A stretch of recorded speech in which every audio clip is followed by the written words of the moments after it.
ಜೈ ಶ್ರೀರಾಮ್.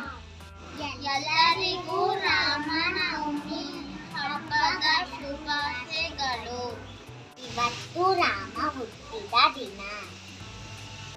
ಇದು ತುಂಬಾ ಸರಳವಾದ ಹಬ್ಬ.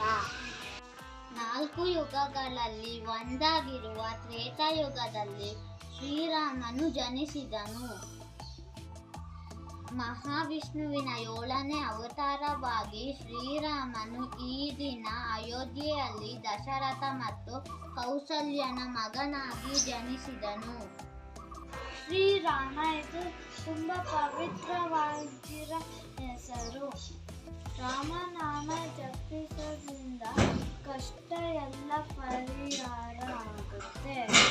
ಶ್ರೀರಾಮನ ಮರ್ಯಾದಾ ಪುರುಷೋತ್ತಮ ಅಂತಾರೆ.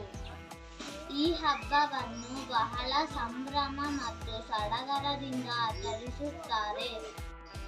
ಈ ದಿನ